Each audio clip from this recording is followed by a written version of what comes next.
Welcome back to Beyond the Pit. I'm Chaotic, and today I'm talking with Paradise Fell.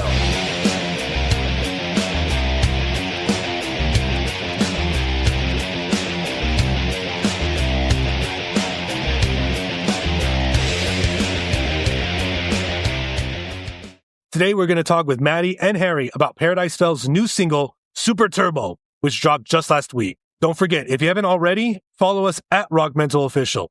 Thanks for tuning in. Now let's get into it. Hey, Matty, Harry, thank you so much for joining us. Thanks for having us. Cool. All right, let's just start at the beginning, guys. How did Paradise Fell come together? When did you guys start jamming out? What was that, sort of like initial clash of you guys getting together? And that's better suited to Matty.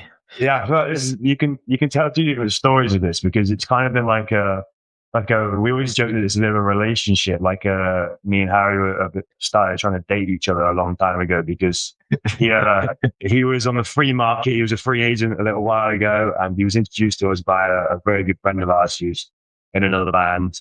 Well, he was in another band, and now he does a lot of session playing. And he was like, "You guys really need to meet Harry. He can play." And we were just joking about it for ages. We were trying to kind of convince him. We did a lot of writing and production together on a lot of songs, and it just fit really well. But I don't know if you'll have to explain your side, Has, but I feel like you were very much I'm not going to rush into a project just yet because being in a band is not all rosy all the time. I just want to know that this guy's not a knobhead and that I actually like him and like his stuff. So for months it was kind of just writing and producing together back in 2023, and basically making a lot of records and spending a lot of time doing stuff that bands do, but without Harry wanting to put a ring on it, basically. So Band's hard to get. Yeah, you really were. No, I just come out of a band which I was in for 5 years, I think it was, and it was doing really well and everything, and then COVID hit and it destroyed it all. So I was a little bit heartbroken and a little scared to get back into anything in case it didn't work out again, all that kind of stuff. So Matty's very right in what he's saying. I probably was playing a little bit hard to get and just sort of vetting things. But I think it sort of, I didn't realize until I was oh wait, I am basically in this. So what am I really scared of? I'm doing the thing anyway. I never forget the time you were with me and Johnny met up with him, Johnny, the manager, and we went to go speak to him stuff and that a little bit. He was like, "Yeah, man, I love the stuff. I love the songs. I really just want to write songs with you and produce songs with you and maybe be in the photo shoots and some of the videos and stuff. But I'm just not ready to be in a band." And me and Johnny were "So you want to do all the things that come with being in a band, but not in the band?" Okay, cool, yeah, yeah. Well, yeah. So just gradually, we kind of gradually grew together really after that, to be honest. And it was just very much just doing lots of stuff together. And we're yeah, this is the project now. So yeah. That's cool. Being a silly boy. That's awesome. I mean, you guys' sound is definitely unique. On the show, we try to contextualize, they kind of have these influences, but with you guys, I couldn't. There's so many elements from different genres, not just rock, but from all these other places that just really creates this awesome sound. So talk about how you all layer that together and, where you pull influences from, to make that unique Paradise Fell sound. Yeah, it's a hard one because I think sometimes we struggle, don't we, to sort of categorize us, don't we? Yeah, everyone does. Yeah, everyone does. But I think really because Matty's got a really what Matty loves, I also love, but it's in a different way. Whereas I'm a big Muse guy. Whereas Matty likes Muse, but it's he just likes what he knows. So it's I'm pulling from there, and then Matty's pulling from over here, and it just kind of smashing together. But it just really works a lot of the time. And I think we sort of quite aligned on the fact that we kind of just dirty rock and roll. So it's kind of if we can kind of all sound that kind of vibe, then we're happy. I don't know if you want to weigh in, Matty, if I've missed anything. Yeah, I think so. It's it is kind of I think it's because I'm not really committing to something in many ways, but particularly musically, I think I love so much different stuff, and like Harry said, he's kind of got that sort of 2000s rock, that kind of 2010s, 1990s kind of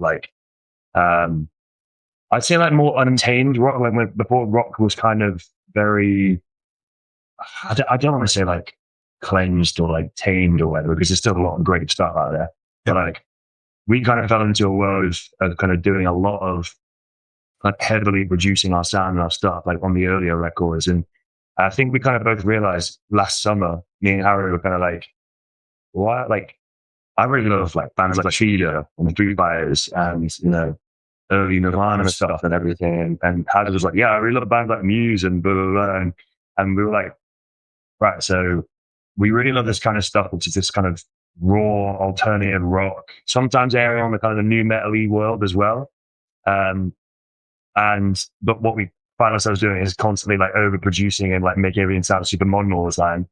And we were like, well, why don't we just like strip it back and start making the stuff that we love? I always say like the music that we make now, like little Matty would have jammed hard on the iPod, like 100%. I think that's kind of my aim, and because me and Harry are kind of weird, and we like to commit to any one like thing. Like, yeah, we're a grunge band, yeah, we're an alternative rock band. We kind of just put random stuff in there just to annoy everybody that wants to try and put us in a box. For example, trumpets or a jazz outro on a song which shouldn't be there, you know? Yeah. Oh yeah, that trumpet track right in the beginning of No Lies. It's just awesome because you're expecting one thing, but then you get into this hard, you know, alternative riff, and then you get into like the verse of it, and you're kind of like, okay, this is really cool, and then you go into this chug, almost like a metal thing, and just wait, what? And like that just really got me because it was just like, okay, there's a lot happening right now, and I like it, you know.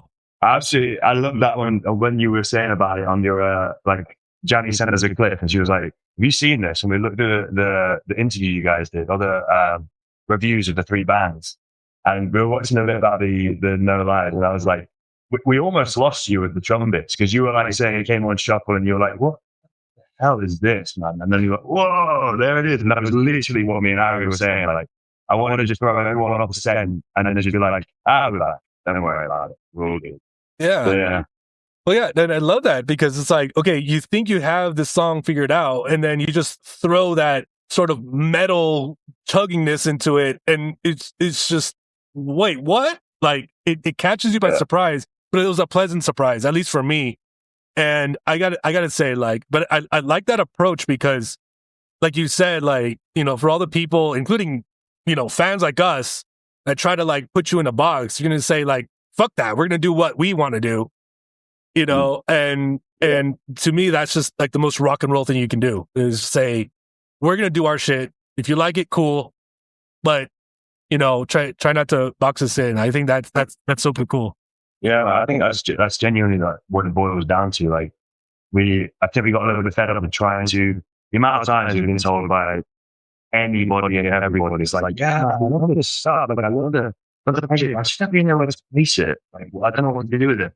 And I'm like, well, lack of imagination is probably what that boils down to. But we kind of got so fed up with people being like, yeah, you kind of like metalcore, I think. And we were like, really not just metalcore. But fine, whatever you want to call it. So we were like, why don't we not just really into that? Just be like, let's be super authentic to what we're trying to do, which is just make the kind of stuff that if we put it downloaded on the iTunes store or nick mum and dad's CD from the car, listen to it for the first time, and like, yeah, that's the kind of stuff that little ones really love. So. Yeah. Well, I gotta say, you know, No Lies obviously was I think that was the song that got me into Paradise Fell. Like that was like, holy crap, I gotta listen. But Honest, the other song that I featured, I mean, that one spoke to me, man. I mean, that one was just a very introspective sort of song that kind of made you stop and like, okay, hold on. Like what am I doing in my life? And is this the way I should be doing it? And so like, you know, I really appreciated, you know, the honesty behind Honest, kind of a thing there. You see what I did there? Nice. But really, I think for a song like that, you know, in the writing, not just, you know, in the lyrics, but also the music to accompany it, like talk about like what that process was like and, you know, what messages that we were trying to push through. And I know in other interviews you talked about how, Honest was probably one of your hardest songs to write. Talk about that and why is it important to, use your music as a way to channel some things that are going on in your head? Yeah. I mean, that's one where, I think it's fair to say you had that kind of a skeleton of that sort of melody and that sort of lyrical idea for the chorus down. And I remember for a while we were kind of sat on it, right, and didn't really necessarily want to do anything with it. But I kept coming back to these demos that Haz had sent over before and listening to this kind of shell of a chorus where the verse was all there and everything was sounding really cool, but it was just every time we got to the chorus and even though it was he was just putting guide vocals down and kind of saying certain things, it was always that line of if I think it originally had if we're honest or something, and I was every time I kept listening back to it, I was just kept saying the same thing to me. And for me, the things that I was going to do with a friend a year or two before that, it very much spoke to me in terms of I wanted to use that as the opportunity to put this message on the song. And I couldn't get it out of my head, this idea of what to say with it. I don't know, it kind of just, the more we dug into it, I don't know how you go, I felt like it just got more and more vulnerable as we went. I was getting a therapy session with my mic a little bit. Just trying to go deep. Yeah, I kind of agree. I think, obviously, I never, when I was doing guide vocals, and obviously Matty's come in and he's done loads and loads to it to make it completely his own, with the lyrics and all the producing and everything. But I think even though when I was doing guide stuff, I didn't necessarily have a theme in mind, it was still when Matty wrote the lyrics, I was if you strip the vocals away, the music fits that theme so well. Yeah, it was safe, I think it was really safe, wasn't it? Yeah, so I think it was when I was just writing the sort of the shell of it, although I didn't know what I wanted to say, it clearly was coming out in a certain sense. So when Matty got down to it, he sort of made it all his own and how it is now. And I think it was already there, wasn't it? The if we're honest thing was already there, and then I can't even remember all the rest of the lyrics were, but it didn't matter what was being said in the sort of the guys, because it was the way that you kind of write stuff, you kind of go back and forth and just spitball some random shit down. And whether that's a music idea or just a chorus and a riff and a vocal. And we usually just spitball whatever random nonsense falls out of your mouth sort of thing. But it was obvious to me that was the time for me to say what I needed to say in this song. And then it had to be these lyrics. Even though they weren't necessarily there, it was kind of they already were. And I think that happens a lot when you write songs from a real place. Sometimes we've tried to do it before, right? Or we've tried to write a song, we want to say, we want to talk about this, we want to talk about that. It doesn't work. You can't. Well, you can do that, but it never connects properly. You end up with a song yeah, it's cool, it's all right. But the ones that feel proper and feel like they're connecting with you and ultimately probably connect with people better like yourself when you heard it for the first time. It feels like it's already there and you're following what's already been written for you a lot of the time. Yeah? Oh yeah, absolutely, man. And I gotta say, when I listened to Honest, I was also going through a lot of pressure and a lot of things happening, and expectations, going on in my life. And so hearing that song and hear you talk about, sort of that journey was okay, you know what? I can handle this, but let me also have an honest conversation with myself first to see what I'm doing. And I think that, when music does that, when a song can hit you in that, very visceral way, right? At the core of you and just speak to you and just say, you know what? I do got to do something about this. To me, that just makes for a very truly great song. And I, just thank you for that, because Honest was just one of those songs that just, had to listen to over and over again. It really got me in a better mindset to handle my own shit and then to be able to act on it. I think that's kind of where, my fandom turned into okay, this is the real deal.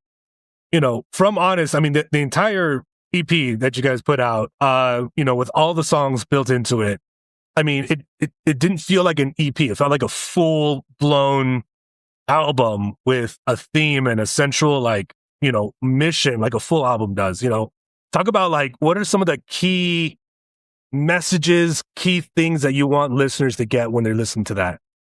I felt like it was the songs to your head, like record that we did. I think it was, I was trying to get as close as you can to like a full body of work without doing something like a full EP or an album. Like we still to this day, I try and call it like a mini tape or whatever. It's like, it feels very much like our first chance to just kind of put that message and kind of put that sort of like our world of beautiful chaos, as we call it, like onto the page. And it's actually the first ever like body of work I ever made as a musician. Wow. For other people or for ourselves, like I do a lot of production and writing for other artists, and I've never been across a whole album or whole record. So this was the first chance I felt like for me and Harry to be like, right, let's say something with us and let's do something that feels like it goes from start to finish. And yeah, we kind of knew about all those, like the couple of instrumentals in there, like the intro track and the interlude. Yeah, we kind of knew we wanted to do something like that, so we knew it had to be a journey. And yeah, I don't know about for you guys, but it was very clear that already again, it knew what it wanted to say. It knew it had to be this kind of collection of tracks for your head, like the dark days, for the shit days, for the good days, for the everything in between, like a soundtrack to just accompany that and not tell you how to feel or how to fix it or whatever, but just kind of just be there, like a CD player in your pocket, you mean, or your soundtrack to your life sort of thing. It was just where I wanted to put it for myself, you know, like something that sounds like what I go through on the daily and the weekly sort of thing. Yeah, nice. To be fair, I remember even like we took that trip down the south coast, didn't we? Oh yeah. And we took a trip and we hired like an Airbnb, got some drinks, got some food, got the DJ decks out, and had a little like a hot tub and everything. And it was like the whole premise of the weekend was like, right, we've got this whole body of work. We know what we want to say with it. And it was about planning everything from the music to music videos to the artworks to like the, you know, the Patreon, all that kind of stuff to make sure we get this message like really clear and really like together. So it's a lot of like planning before even though the music says a lot. We just really want to nail it down, didn't we? Yeah, I think so. I think, like I said, it's about distilling that message a little bit. Like we had the tracks, we had everything put together, and we knew what we wanted to say with it. And like I said, putting the pieces together for the community and the people that like, some of the people that heard the songs before that, like Honest and Suffocate, the drops before the EP.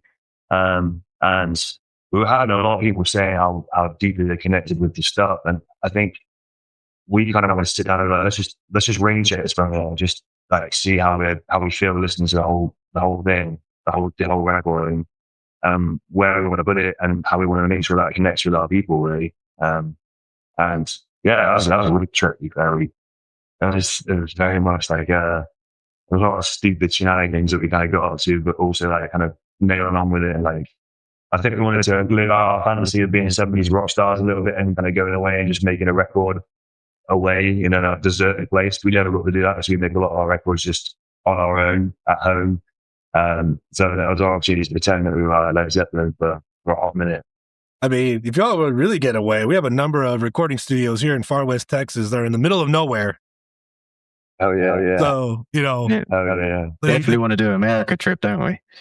Oh yeah, 100%. Well, that is the goal. That's the dream, man. We just need to keep spreading the word of that side of the Atlantic, because like for us, like everyone always talks about this, but you know, being a rock band and trying to live that rock and roll dream and going across the state at some point and seeing all you beautiful people, and I'll be like, that would be life made. I could just then sit down and just chill on the sofa for the rest of my life. Doesn't matter. We've done. Done it. Tour America once played like 20 dive bars around the world, and we were good. We can now. Don't worry about the venues. It's all good. Yeah, let's do it. Let's make it happen. That's what we're going to try to do here. I do got to say, you know, you did mention, you know, connecting with your fans and bringing them in early and starting that Patreon page and, you know, the whole mailing list and everything, the whole experience, you know, talk about that aspect of it. Like, you know, what's the intention behind engaging with your fans, this early and getting them not just to engage with the music, but with you all too. I don't know. I feel like it kind of just feels like the obvious thing to us. Like, and we spoke about it at the start, didn't we? As like, it was always from the very start. Janny started just managing this project from day one, but before she was a manager, she was actually just a fan of bands. Like, she was in a music band.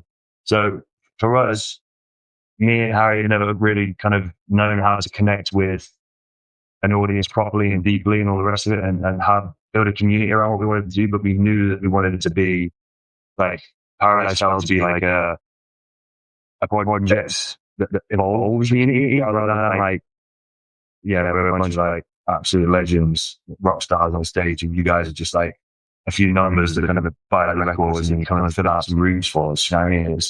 I feel like there's a lot of that goes on, particularly in the modern day, like where people talk about actual people as what numbers do these bands do? Like what numbers do they do online? Like what's your streaming numbers? It's like, nah, like that's actual people listening to your songs. Like if you have 30 monthly listeners, that is 30 real people that like actively choose to listen to your songs.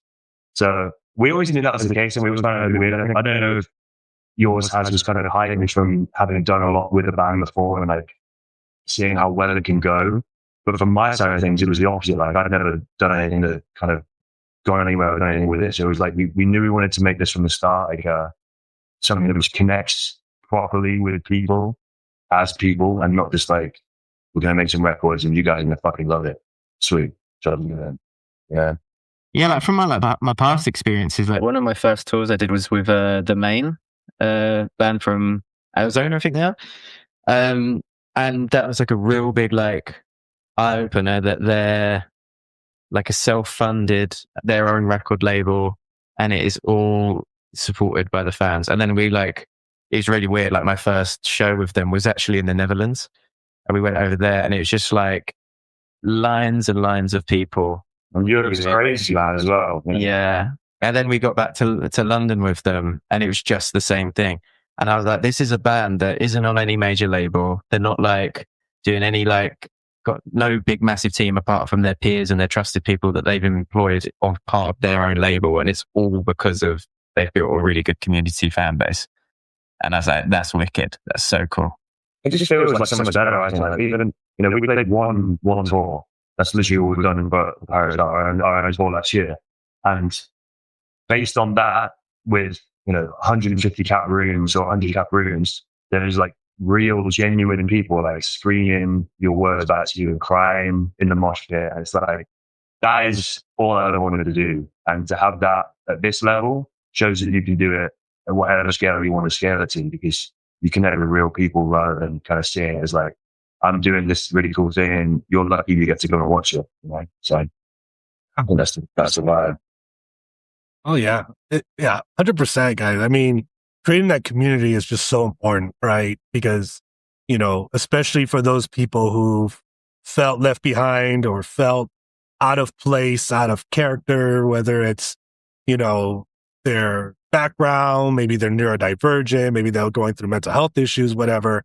And so absolutely, that's something we're trying to do here at RockMental, is just build that community of fans where they can feel welcomed, right? In a space with people who feel like them, listen to music like them, that can channel all these things and have a sense of belonging. And so like that, what you guys are doing is just so awesome and, just so really cool. And I know like, especially talking about mental health is can be touchy, but I think having that honest approach like you guys do is just so important. And Matty, I got to say, hearing your, very open and honest discussions about your own mental health and how you use it to channel the emotions and feelings into your music is just really awesome, because, it's that human connection that I think a lot of bands unfortunately miss, right?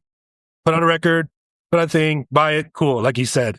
But, when you have this such a personal approach to it, it just comes off real, man. And I got to say, like, hats off to you for that. And maybe just talk a little bit about that journey and like, why you feel putting your own journey and putting your own story into your music is so important.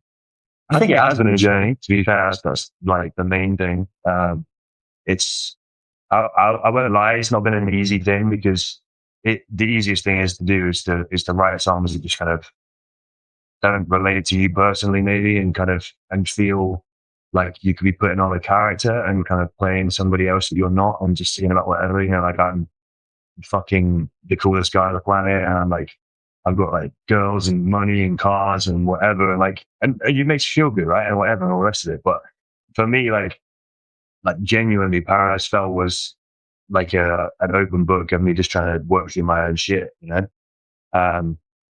I think the more and the deeper and the better I did that, the more it helped me. And then subsequently, I was noticing the more that like Johnny and Harry would fuck with the demo that I was put together. And I was like, oh, there's a pattern here. And then we'd release it and it would do really well, more than the ones where I was maybe less honest or change the line because I thought it was too personal. So I changed it to something else. So it kind of became quite clear that like something about what I'm doing in the music is more real and connects better when I'm not trying to be somebody else with it. So I think it was very much a journey of that. It terrifies the shit out of me after writing about the experience, like with Honest, for example, or songs like Nadia and all that shit, where they come from very real places. Like it is terrifying because you are like, I feel like I'm showing all of you guys stuff which I should only be talking about in my living room. But that's the problem, right? Is that everyone feels like it's too personal to talk about or tell anyone about. And, we never wanted to make this, but I say about the touchy subject with mental health. I think that's because no one should be told how to feel or deal with their mental health in their situation. It should be like musicians and bands. We're not experts. We're just as fucking all over the place as everybody else, and we're not telling anybody how to do it. I think the key thing is for my music and for what Eric's picking up is like if we put a lyric in a song, we put something in a song, it's how we're feeling it and we want to get to the bottom of it. And it should be a nice way for you to kind of feel like, hey, look, these guys that I think are really cool and make music are also fucking weirdos. How sick is that? Like, nice. Maybe I'm not a weirdo. That's so rad. So I think it was always just that. It's been an identity search for me from the start, like figuring out who I am, sound wise, lyrically, all the rest of it, working with Harry. Like all of it is kind of been like a stretching and pulling and back and forth between like where I want to sit and what I want to say. And yeah, I just feel like we're in such a good place now, like with the new stuff coming out and with what we just released as well. Everything feels so authentically like what I want to say, and probably the same you has as well. It just feels like it is just exactly what is in my head, sort of. Yeah, absolutely, man. I mean, that's truly inspirational, man. Because I think writing a song, to put on an album, okay, cool, whatever. But writing it from a place that truly connects with fans, and it connected with me, man. And so like that's just so awesome that you're able to do that. And there's a lot of shit going on in the world right now. There's a lot of things happening, and unfortunately, there's still a lot of people out there struggling with their own mental health, with depression, with addiction, with anxiety, what's going on in the world, but also their own personal struggles. And so like, for those fans, for those people who are listening to Paradise Fell, what would you say to someone that's listening to music that might be going through a heavy time right now? Yeah, I think I would have a golden piece of advice that is like follow these words. I know exactly what I'm doing. Like, as I was kind of saying before, like for me, it's very much a case of like, feel your feelings. Like, as we always say in this band, like embrace your chaos, embrace the beautiful chaos, because it is what makes you you. And, who decides that somebody that feels something a lot heavier and deeper is broken, and that the person who buries all their feelings and emotions like has their shit together. Like that's so backwards and so nonsense. Like, don't be afraid to feel your feelings. But you decide. Let them define you, or don't let them define you. They are just a thing. They are just a part of your character and your being, and they're a part of everyone's character and being as well. By the way, the people you look up to, the people you hate, the people that you love, everybody's got the same thing. Just people are talking about it at different volumes or in front of different people.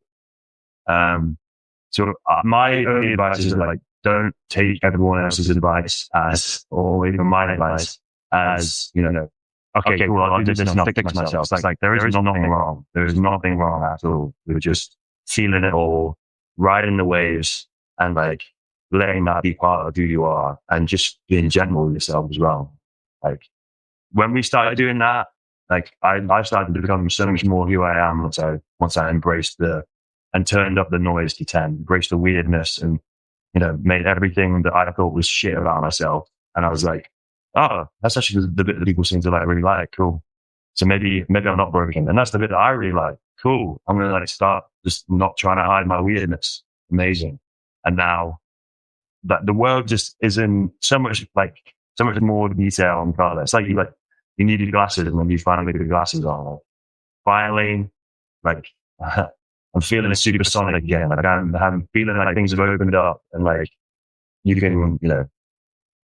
can actually feel things and not have to shut it down, and it just takes the whole pressure off, I think. But also, don't take my advice. It's my advice.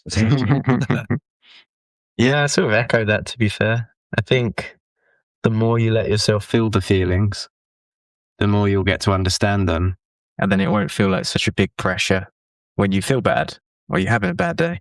I have a bad day all the time, but I just tell myself, feel it all, tomorrow will get better. And then it's just echoing what Matty said, don't take our advice, because that's also the advice. Mm-hmm. But I think the more you just let yourself feel it, the easier it becomes. So yeah, I mean, you mentioned the new single I just dropped last week, right? It's called Super Turbo. It is. All right. Hell yeah. So luckily, especially for our RockMental fans tuning in, we got a sneak peek of this song. I know it dropped last week, obviously, but for those who haven't heard it or hasn't dropped in their feeds yet, we want to make sure we give a special sort of preview for them. So let's play a little bit of Super Turbo by Paradise Fell. Yeah, something like this. I didn't start that on a key.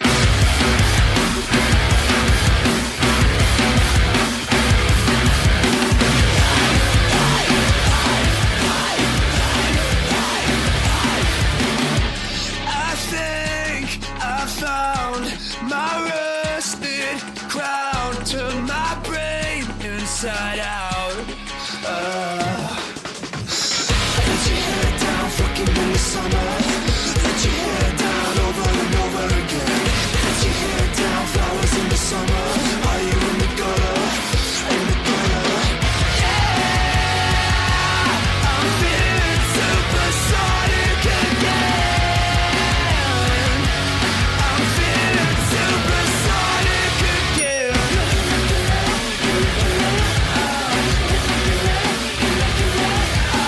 Do you get it now? Exist, burn out, book up, bend down for the man. Let your hair down, fucking in the summer. Let your hair down over and over again. Let your hair down, flowers in the summer. Are you in the gutter? In the gutter?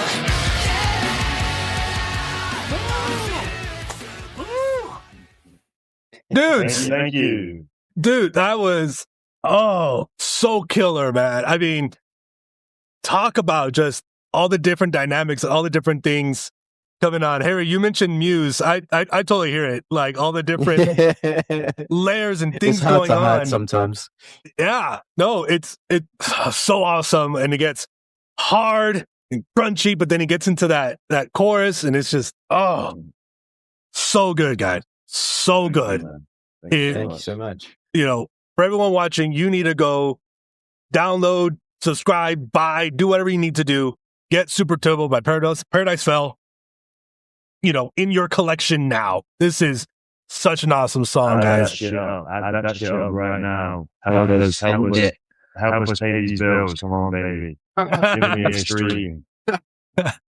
Absolutely. Buy me this Ferrari. Yeah, man, we love the new one. Like I feel like we've kind of gone like a bit of a different way with it in terms of not like 360 ourselves, but this was the first time for real that me and Haz were like, right, no overthinking it, no like overcooking it, no over hatching the idea. Like if it feels good and it like punches you in the gut straight away, like lyrically, musically, like vibe wise, it goes down and it stays down, and that we don't touch it again. For example, we decided to leave the voice note of us writing the riff like on the start of the song, and we were like, we put it in there. And we were like, I kind of dropped it in the session, and I was like, just so we can remember like this idea, should we change the riff to this and blah, blah, blah. And then like I just played it one time, forgot it was in there, and we were just like, that's the intro, like just leave it. That is the thing. Don't even mess with it. Like don't overcook it, Yeah. I love that. I mean, it is something similar in No Lies. Like in that breakdown, we were like, all right, come in. That was so fucking cool. Yeah. That was so fucking cool. I was like, oh shit, okay, this is neat. Like I feel like I'm inside the studio with you guys. And that's just so cool, man. Man, just out of here. I mean, this is so cool. Your track's amazing. All your songs are just so awesome. You talk about playing live, and Matty, you picking up that bass and everything. If for everyone out there who hasn't been to a Paradise Fell show, what can they expect? Sweaty chaos. Just sweat, really. Sweat. Yeah. I think that's the main vibe, isn't it? We just want it to feel like it's, a drummer, a bass player / singer who also plays guitar as well a lot, and myself in a room, and it just feels like the old days, when you go in and it's just like ratchet and it's sweaty and everybody's having a great time and you want them to jump around, and me and Matty might jump in the pit with you. Who knows? Like, that's the vibe. Yeah, I feel like it's one of those things where I think live is the best Paradise Fell you get, and we're only just starting to figure out how to make the records sound like what we're like live. Because for the longest time, it was kind of like the records were like this perfect example of the song, and then the live is like us just like fucking everything up and it just being messy and chaotic and we'd watch these videos back and we'd like listen back to how it was at the show, and we're like, that's so much more us, like real and like raw and chaotic. So I feel like our shows are just like a ride between these kind of beautiful, like stripped emotional moments, like a connection between however many people are stood there in the room and us on stage, and just kind of sharing a vibe, and just moments of just like utter fucking filth and chaos. It's like it's the exact kind of show that like I would have not been allowed to go to as a young boy. Same. Oh hell yeah! You mentioned the mosh pit, man. I mean, my moshing days are sadly coming to an end. I have to take our slightest medicine. Ever say that? Oh, don't say I won't try. Don't get me wrong. I'll definitely try again. But no, yeah, absolutely. And there's just something beautiful about the mosh pit, right? Like everyone's just in sync together. You call it beautiful chaos, like you do with your music. That's what it is. And we love using the mosh pit as an analogy because, like we always say, it's the first rule of the mosh pit. It's when you see someone fall down, you pick them up, right? Mm-hmm. There's no time. It doesn't matter which band shirt they're wearing, what they look like, who they love, it doesn't matter. In the pit, you pick them up, dust them off, make sure you're okay. And so what we're doing here at RockMental is what we call our mosh pit mentality campaign, which we're trying to get society up to speed with that. Like if people have fallen to addiction, depression, maybe even some suicidal thoughts, like it's on all of us to pick them up, no matter what. No stigma, no judgment. Get their ass up, make sure they're okay, get them the help they need, and that's it. And that's how we all keep raging on. So absolutely, guys. And what you guys are doing with your music absolutely just goes inside with that. Just thank you guys for that. Okay, before we wrap things up, this will be the hardest question I ask. And we ask every artist and every band this question. So don't worry. Do I need to like mentally prepare myself? Do I need to make notes or something? Get an I adult, like I said, do you get an adult in the room for this question? No, it's not bad. It'll make you think though, and it's the hardest question I think any rock fan has to answer. Top 5 bands. I think top 5 is easier. I think you said like top like 3 or 2. Oh, okay, yeah. Damn, but you've actually just given me an out. I think for 5. But I think Harry's gonna. I want you to go first, because I know you're gonna sweat like fuck. I feel like I could do it on the fly. I feel like you're gonna need time. So I change. Like I had probably like my top 2, and then everything else changes all the time, depending on what vibe I'm in at the time. I mean, I could comfortably say Muse is number 1. Like, I talk about them all the time, as you can tell. I like Paramore. Paramore wicked. Pierce the Veil. They're probably in the top 5. There you go. I got to go with a classic of Kings of Leon. Oh, Kings of Leon. Okay. Just because when I was younger, that's how I cut my teeth with Kings of Leon. 5th one. Oh my god. 5th one's the hardest. Oh, that's really hard. I have like a playlist on my Spotify where it's called my top 5 playlist, and it's like I don't know when I'm ever going to choose, but I basically put in songs that I never skip. Yes. And it's like, it's about 30 songs in there now. One day I'm going to whittle it down to like my top 5 ever songs. I feel like maybe I need to do this with my band. I don't think it's ever going to be whittled down, to be honest. If I had to say a 5th one, maybe like Foo Fighters or Deftones, maybe. Okay, there you go. Yeah. I'm surprised you got there, man, to be honest, because I thought you would see fucking. I'm gonna like lay in bed awake tonight, being like, I've made the wrong choices. Yeah, you're gonna get an email tonight, being like, can we just jump on for like another 5 minutes, just me, so I can just quickly like tell you. I think I've got it now, guys. I think I've got it. We'll do it. Unbelievable. That was pretty good, guys. I feel like mine's way easier. Like, and it's been this way since I was a kid. So, Nickelback have always been probably my number 1 or in the top 2. Led Zeppelin have always been in my top 2 without movement. And then the other 3, like Haz says, probably go in and out of rotation. But from being a child, I don't know, you guys might know them as the Jonas Brothers original songwriters, but Busted are my definitely in my top 5. Oh yeah, they originally wrote Year 3000. In case you guys, I don't know if they made it to America or not. I don't know, but Busted. And then I would say, the last 2, again, very variable between either like a Don Broco for the more sort of like influenced me in my sort of more modern, from 16 years old onwards or whatever, or maybe going down like sort of like your Radiohead or Foo Fighters sort of route, like just because of like the depth and the breadth that those guys can do, like. I feel like the first 3 or 4 I mentioned are kind of like all, I don't want to say the same, but they're all very much like dudes making rock music. Nice. Whereas like, what I love about Radiohead in particular is that like they're another band that I feel like they were categorized as Britpop because of when they were and that kind of like sound of the records at the time, but like no 2 songs are ever the same on any of those records, you know? Absolutely. Yeah, that's probably if you had to force me to say right now. Wow, I got to say, Matty, I think you're the first person to say, yeah, I got my top 5, no problem. Everyone's like, oh, like today, like on a bad day, on a good day, like it all depends, right? Yeah, it does though. I do feel like I'm now starting to like, oh, I should have had a more solid day.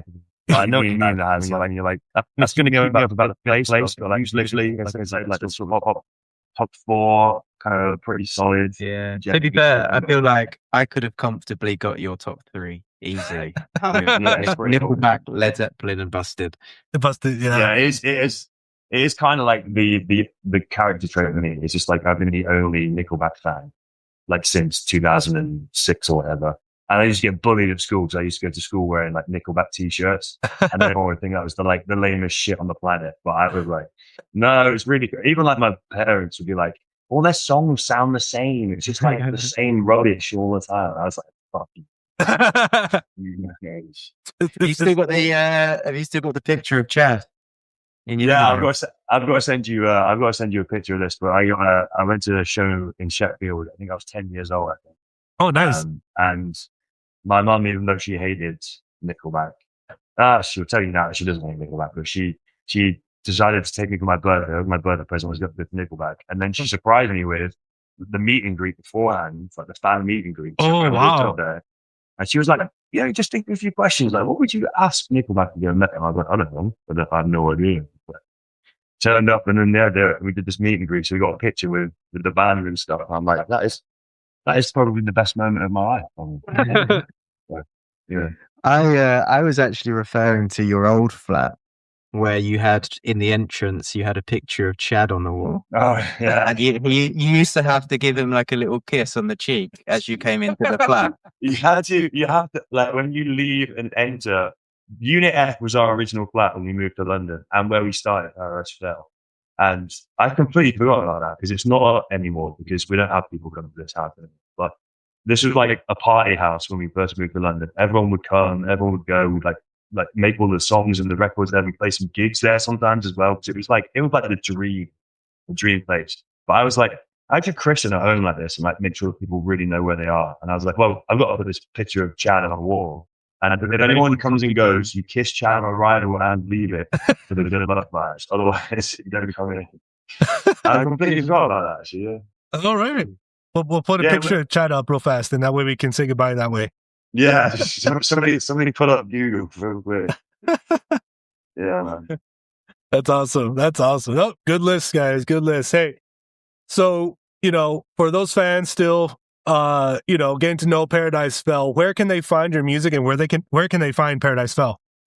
So use your channels, I guess. All over Spotify, all out playlists, and listen to whatever like flavor of Paradise Fell tickles you tickle. But then I'd say like on your Instagram, Paradise.fell, all over YouTube, the rest of it. But if you want to go on the journey and kind of connect with us and our journey and what we're creating here, then come join us on the mailing list. It's all over our Instagram highlights and the top of the page. Sign up to the mailing list or the page on whatever. We've got a sick, really killer community that people wants to stuff. We're always on there sort of chatting shit or sending stuff back and forth about, certain music things or like vibes and whatever. So there's a real cool community of people. So if you're looking for a place to hang, then awesome. Yeah, I definitely signed up. So I'll be on there pretty soon.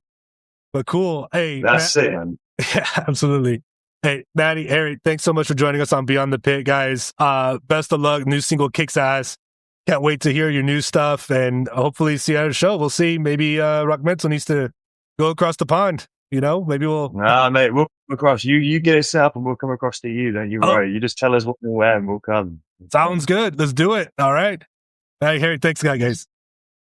Cheers, dude. Thank you. Cheers, dude. Thanks again for joining us. You can find all of Paradise Fell's links, show info, and music at rockmental.com. Don't forget to like and subscribe so you don't miss the next episode of Beyond the Pit. I'm Chaotic. See you later, punks.